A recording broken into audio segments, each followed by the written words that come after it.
اگه فکر میکنی خونت عجیبه، صبر کن با شهری آشنا بشی که سقف خونه‌اش یه تیکه کوهه، یا جایی که مردم روی آب زندگی میکنن با مدرسه و سوپرمارکت شناور. حتی شهری هم هست که خونه‌اش برعکس و پایه‌اش توی هواست. امروز میخوایم بریم سراغ عجیب‌ترین شهرهای دنیا، از روستای سنگی در اسپانیا تا جزیره که یه وجب جا برای نفس کشیدن هم نداره. آماده سفرتو شروع کنی؟ پس با من همراه باش.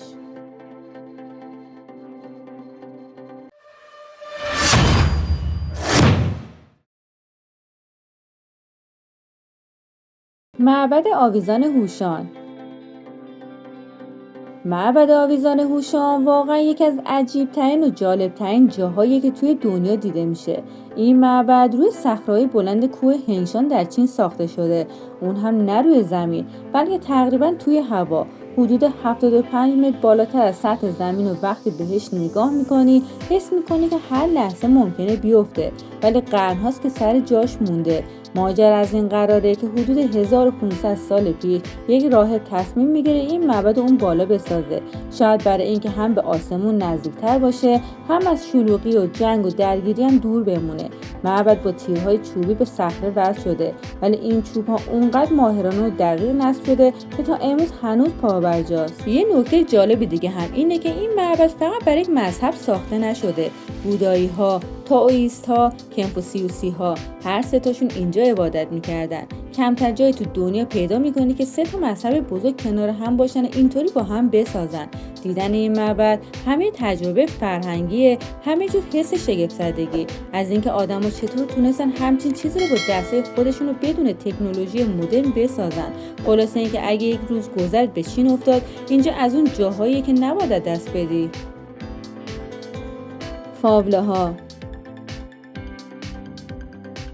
فاوله ها یکی از عجیب‌ترین و متفاوت‌ترین نوع خونه‌هایی هستن که میتونی توی دنیا ببینی. اگه تا حالا اسمش به گوشت نخورده، باید بدونی که فاوله ها همون محله‌های فقیرنشین و شلوغ برزیلن، مخصوصا توی شهر ریو-دو-ژانیرو.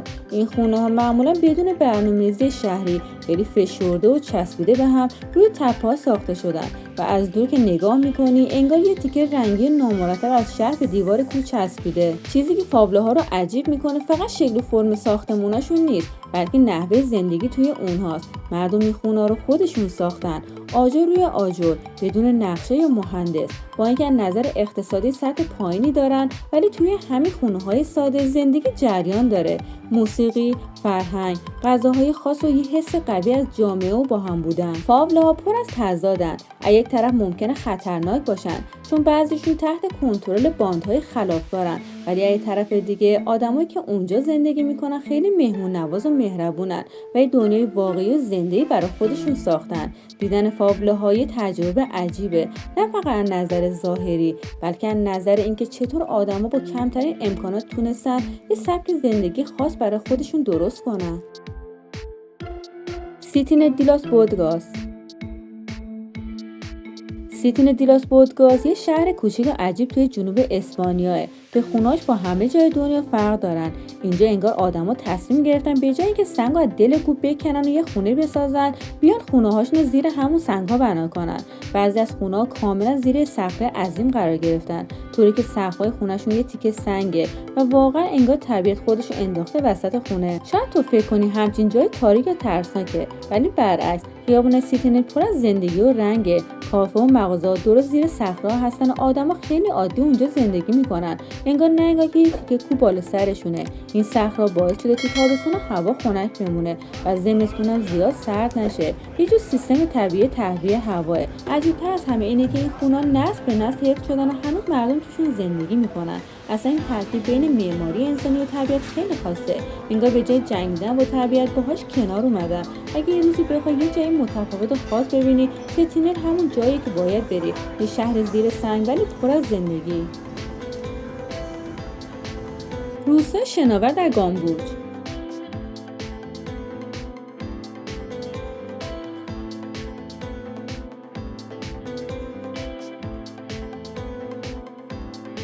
روستای شناور در گامبوج واقعا یکی از خاص‌ترین جاهاییه که میتونی تو عمرت ببینی. اسمش روشه.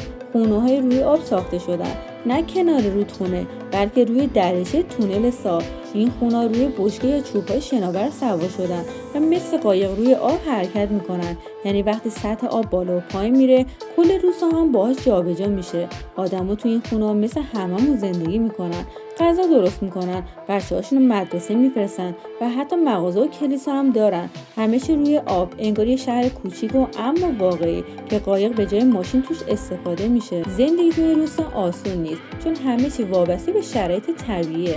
اگه بارون زیاد بیاد یا آب دریاچه کم بشه، کل زندگی مردم تحت تاثیر قرار میگیره. ولی مردم اینجا یاد گرفتن چطور با این شرایط کنار بیان و یه سبک زندگی متفاوت برای خودشون درست کردن. یه چیز جالب دیگه این که خیلی از ساکنان این روستاها مهاجرای ویتنامیان که سالا پیش اومدن اینجا حالا دیگه کاملا با محیط یکی شدن. دیدن این روستا هم یه جور تجربه فرهنگیه، هم یه یادآوری از اینکه انسان چقدر میتونه با طبیعت سازگار بشه و تو هر شرایطی راهی برای ادامه زندگی پیدا کنه. یاکاس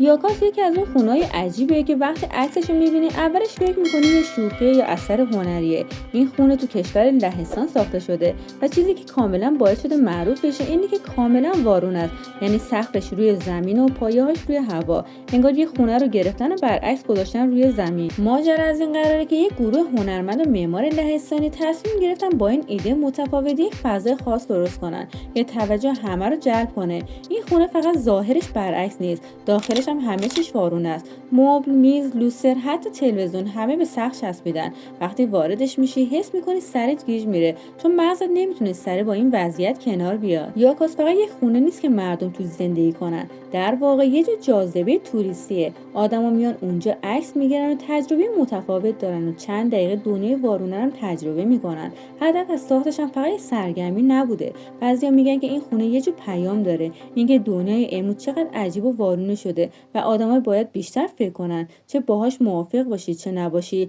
یاکاس قطعا یکی از اون خونه‌هایی که یادت نمیره، یه تجربه متفاوت و بامزه معماری خاصه.